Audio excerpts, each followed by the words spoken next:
हमारे देश में एक अधरंगी महिला है, दिमाग से भी, कपड़ों से भी और तमाम कर्मों से भी अधरंगी है। उसको राष्ट्रपति भवन में पद्म श्री से नवाजा जाता है। जब उत्तर प्रदेश का चुनाव आता है तो कैराना का पलायन याद आ जाता है। 8 नवंबर को कैराना जाता है योगी आदित्यनाथ, ये कहने के लिए कि जो पलायन करके चले गए थे या वहां से रोजगार या बाकी चीजों को लेकर, लेकिन मुसलमानों को इशू बना करके कैराना जाने का काम करता है। और 8 ही तारीख की क्रोनोलॉजी है कि 8 तारीख को हमारे देश में भगवान राम को अवैध संतान बताया जाता है और उनकी मां कौशल्या पर बदचलन का इल्जाम लगाया जाता है कि वो दशरथ के साथ नहीं किसी और के साथ हम बिस्तर हो करके राम को पैदा की थी। और 8 ही तारीख को, 8 ही नवंबर को जो तुलसीदास जिन्होंने राम की गाथा बताई, राम राज्य को बताया कि राम राज कैसा होता है, उनकी कर्म भूमि कासगंज में 23 साल के एक युवा अल्ताफ को उठाया जाता है। क्या कारण है कि एक अधरंगी औरत को 8 ही तारीख को पद्म श्री से नवाजा जाता है, जो आगे चलकर कहती है कि भारत की आजादी भीख में मिली थी और भारत में झांसी की रानी लक्ष्मीबाई से लेकर के मैं कहूँ नेताजी सुभाष चंद्र बोस, शहीद आजम अशफाकुल्लाह खान, चंद्रशेखर आजाद से लेकर महात्मा गांधी, जवाहरलाल नेहरू, सरदार पटेल और असंख्य लाखों लोग, उन सब को भी भिखारी बता देती है।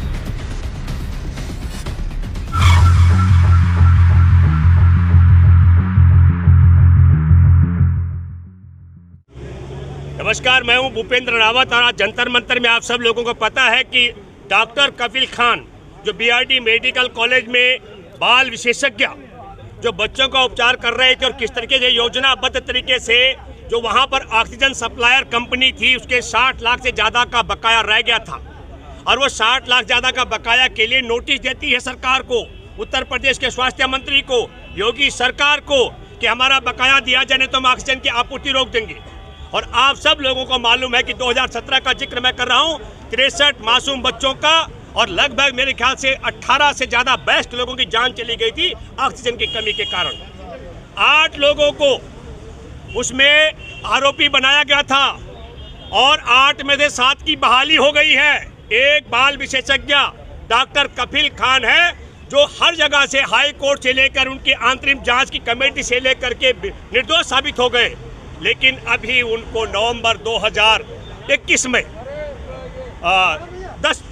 10 नवंबर को उनको हटाया गया। और इस क्रोनोलॉजी को आपको समझना पड़ेगा। मैं आपको 3-4 चीज़ें बताता हूं क्योंकि उत्तर प्रदेश के चुनाव सिर पर है। मैं सिलसिलेवार बताता हूं कि 8 तारीख को आप सब लोगों को मालूम होगा जब उत्तर प्रदेश का चुनाव आता है तो कैराना का पलायन याद आ जाता है। 8 नवंबर को कैराना जाता है योगी आदित्यनाथ, ये कहने के लिए कि जो पलायन करके चले गए थे या वहां से रोजगार या बाकी चीजों को लेकर, लेकिन मुसलमानों को इशू बना करके कैराना जाने का काम करता है। और 8 ही तारीख को हमारे देश में एक अधरंगी महिला है, दिमाग से भी, कपड़ों से भी और तमाम कर्मों से भी अधरंगी है।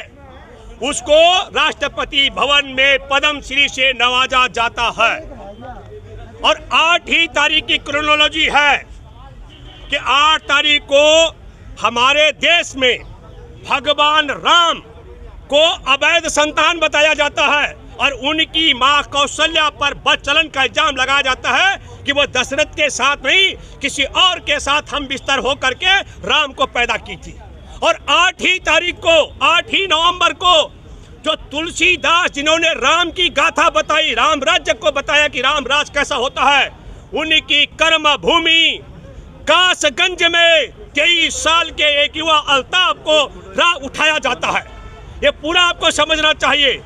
राम के बाप पर, राम के माँ के चरित्र पर सवाल खड़ा करना, अब मैं आपको बारी बारी से बताना चाहता हूँ। मैं भूपेंद्र रावत ये दावा करता हूँ, अजय बिष्ट उर्फ योगी आदित्यनाथ जिस गांव में पैदा हुआ उस गांव में एक भी मुसलमान नहीं रहता है, एक भी सिख नहीं रहता, एक भी ईसाई नहीं रहता, एक भी बौद्ध, जैन, पारसी नहीं रहता है वहाँ, और वो गांव खाली हो चुका है। मैं आपके माध्यम से चुनौती देना चाहता हूँ, वो अजय बिष्ट उर्फ योगी आदित्यनाथ बताए कि वो क्यों पलायन किया। मैं पलायन की बात इसलिए कर रहा हूँ, पलायन 3 कारण से होता है।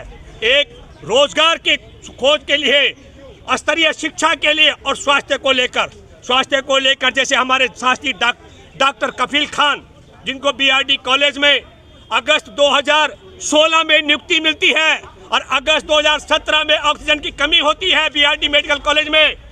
योगी आदित्यनाथ का स्वास्थ्य मंत्री कमीशन खोरी के चक्कर में ऑक्सीजन कंपनी सप्लायर को पैसा नहीं देता है और ऑक्सीजन सप्लायर पैसे की कमी के कारण ऑक्सीजन की आपूर्ति बंद कर देता है और 63 बच्चों की हत्या हो जाती है और 18 बैस की जान चली जाती है।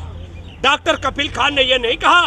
डॉक्टर कफील खान ने कहा कि मैं हर जगह से निर्दोष हूँ। आपकी जांच कमेटी से लेकर हाई कोर्ट भी निर्दोष मान चुका है, पर पहले यह बताओ 63 बच्चों का हत्यारा कौन है?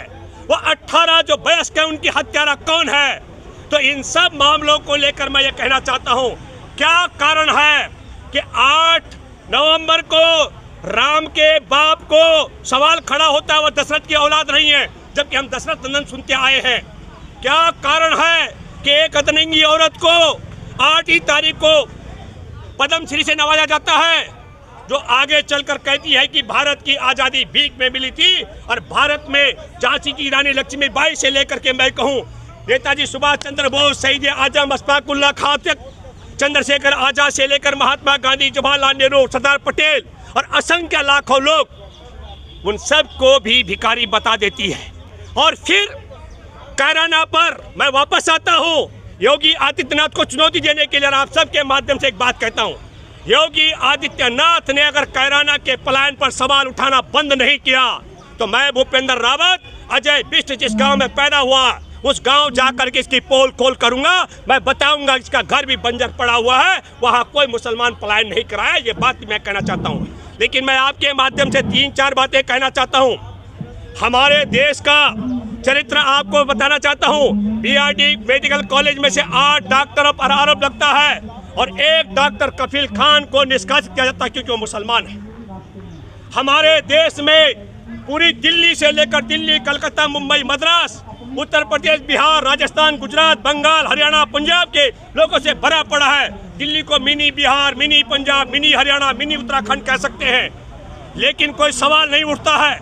तो कैलाना से के पलायन पर सवाल उठाने की बात की जा रही है क्योंकि सरकार के पास कुछ बताने के लिए नहीं है और सरकार अपने तमाम पापों को छिपाने के लिए डॉक्टर कफील खान को निष्कासित करना भी ध्यान भटकाने का षड्यंत्र है। राम अपने बाप की औलाद नहीं है। राम की माँ चरित्रहीन थी, किसी और के साथ हम बिस्तर रह करके राम को जन्म दी। हमारे भगवान राम को अवैध संतान बताना ये भी एक षड्यंत्र का हिस्सा है। भगवान राम की माँ कौशल्या के चरित्र पर सवाल उठाना ये भी एक हिस्सा है। अतरंगी औरत को पद्मश्री से नवाज करके देश की आज़ादी को भीख में मिला हुआ और देश की आज़ादी के नायकों को भिखारी बताना एक षड्यंत्र है। और तुलसीदास राम राज्य की व्याख्या बताने वाले, उसका प्रचार प्रसार करने वाले के कासगंज में भी 23 साल के अल्ताफ को उठाकर 2.5 फीट ऊंची टूटी पर 5.5 फीट के जवान को लटका करके आत्महत्या करने की बात करना भी झूठी है। मैंने तब भी कहा था ये योगी आदित्यनाथ के गुंडों ने हत्या करवाई है। मैं आप बधाई देना चाहता हूँ, कुछ साहसी पुलिसकर्मियों ने हत्यारों पर मुकदमा दर्ज कर दिया। उसके अल्ताफ के पिता का फर्जी अंगूठा भी लगाया गया था। और एक बात मैं फिर और कहना चाहता हूँ, ये देश संविधान से चलता है, संघ के विधान से नहीं चलता है। 1 घंटा बाबा तुम समझ लो, ये समझ लो योगी आदित्यनाथ, डॉक्टर कफील खान की बहाली होनी है, ये मैं दावे से कह सकता हूँ। मैं जानता हूँ संविधान की ताकत कितनी है। आप सब लोगों के माध्यम से एक बात कहना चाहता हूँ, चुनाव सिर पर है।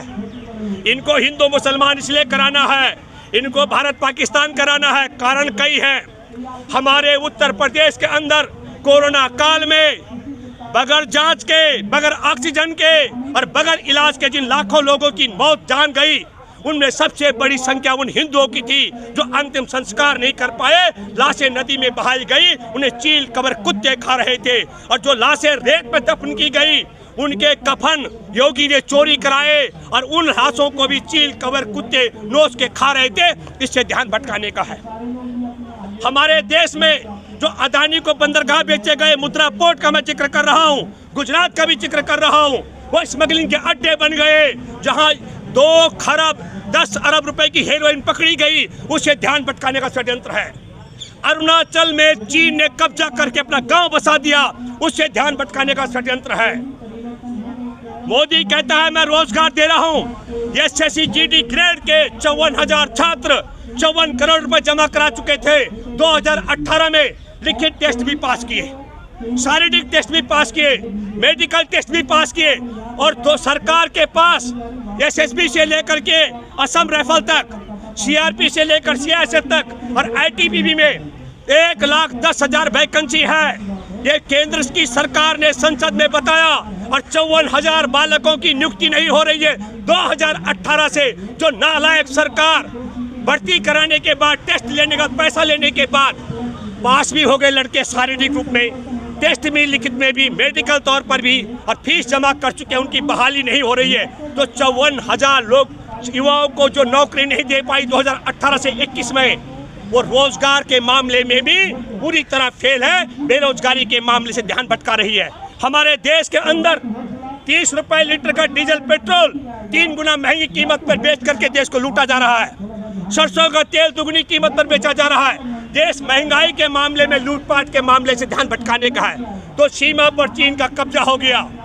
देश में बेरोजगारी का आलम है कि 18 से 54,000 लोगों की उनको नियुक्ति पत्र नहीं मिल रहा है। लूटपाट में गैस, पेट्रोल, डीजल के नाम पर लाखों करोड़ रुपए की डकैती हो गई है, और देश का भाईचारा भी खतरे में है। तो सीमा खतरे में, संविधान खतरे में, इंसान खतरे में, देश की अर्थव्यवस्था रसातल में। इस सबों से ध्यान भटकाने का षड्यंत्र है कि हमारे देश में भगवान राम को हराम की औलाद बताया जा रहा है, आज़ादी को भीख में मिला बताया जा रहा है, और कासगंज के तुलसीदास के कासगंज में 2.5 फीट ऊंची टूटी पर 5.5 फीट के जवान को आत्महत्या करने का मामला बताया जा रहा है। ये षड्यंत्र है। तो Subscribe now and press the bell icon. Never miss an update.